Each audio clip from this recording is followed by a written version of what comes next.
আসসালামু আলাইকুম দর্শক, স্বাগত জানাই আমার কথা শুনবার জন্য। দর্শক, জুলাই আন্দোলনের যে প্রেক্ষাপট, জুলাই এই আন্দোলনের পরিসমাপ্তি, আন্দোলন চলাকালীন কার কি ভূমিকা, এই সকল বিষয়গুলো আলোকে আজকে জুলাই আন্দোলনের কৃতিত্ব নিয়ে চলছে এক অদ্ভুত ধরনের খেলা, যেখানে আমরা দেখছি যে প্রতিনিয়ত এখানে প্রকৃতি সত্য আড়াল হয়ে যাচ্ছে এবং কিছু অবাস্তব বা অসত্য এখন সামনে এসে হাজির হচ্ছে।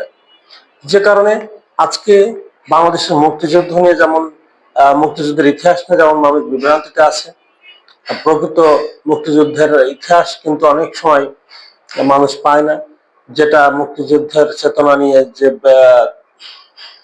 বাণিজ্য করেছে শেখ হাসিনা বা তার সাঙ্গপাঙ্গরা, যার ফলে কিন্তু মুক্তিযোদ্ধারা আজকে অপমানিত হচ্ছেন।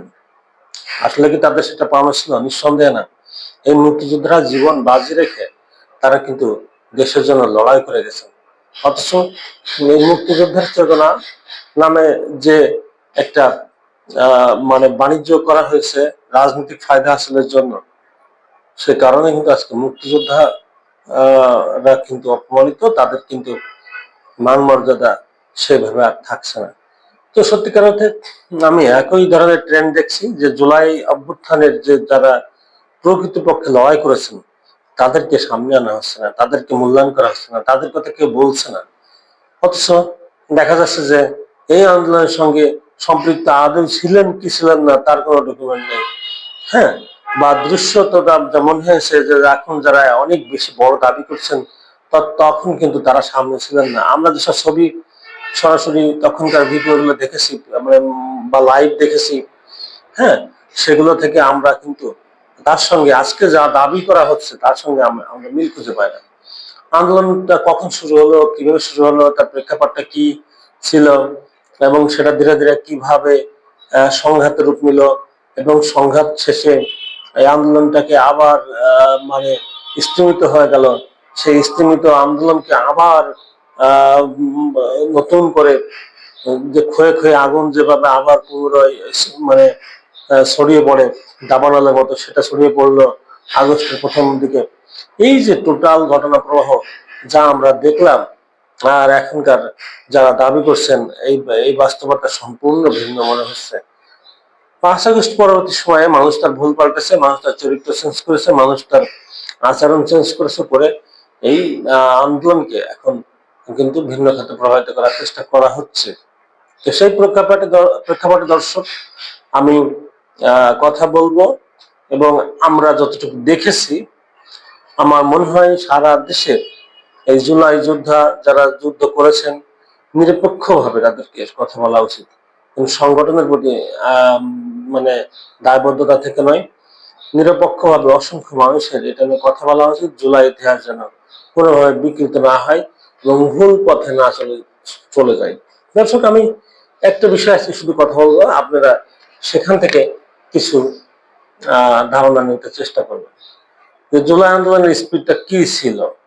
জুলাই আন্দোলনের স্পিরিটে আপনারা দেখেন, যখন সম্ভবত এটা 15 তারিখ হবে, সারা 15 তারিখ রাতে সম্ভবত এটা ঢাকা বিশ্ববিদ্যালয়ের হলগুলো থেকে যখন মিছিল বের হলো, তুমি কে আমি কে, রাজাকার রাজাকার, কে বলেছে কে বলেছে, স্বৈরাচার স্বৈরাচার, তুমি কে আমি কে, রাজাকার রাজাকার, কে বলেছে কে বলেছে, সরকার সরকার, এই যে স্লোগানগুলো বের হলো এবং হাজার হাজার ছাত্রছাত্রী এই স্লোগান দিতে থাকলো, এই স্লোগানটার স্পিরিটটা কি একটু চিন্তা করুন। এই স্লোগানটা কি মুক্তিযুদ্ধের বিপক্ষে না মুক্তিযুদ্ধের পক্ষে?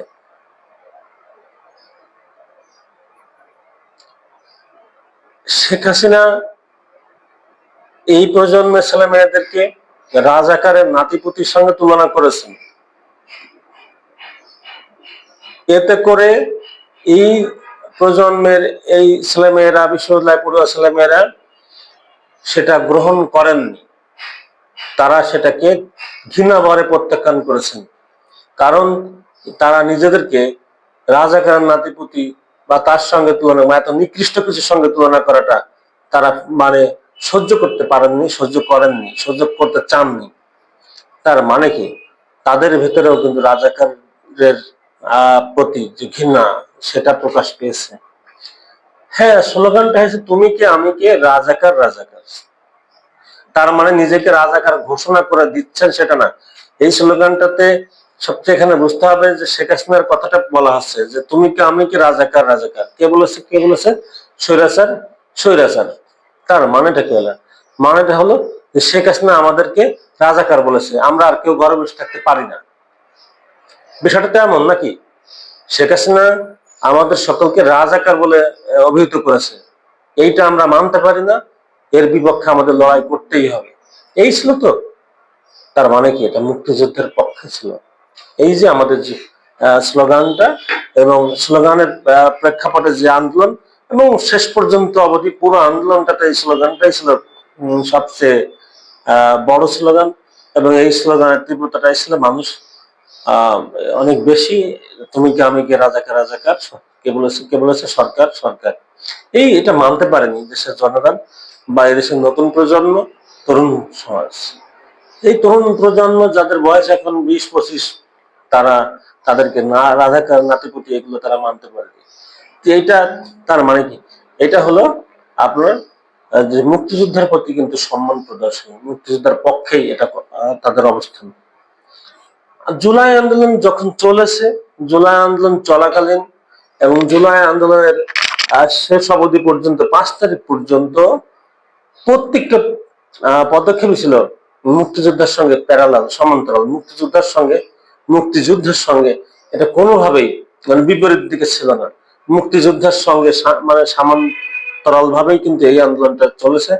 এবং কিন্তু 5 তারিখ পরবর্তী সময় আমরা দেখছি যে মুক্তিযুদ্ধের সঙ্গে এটাকে প্রতিদ্বন্দ্বী করে ফেলা হয়েছে। এটা খুব সুপরিকল্পিতভাবে করা হয়েছে।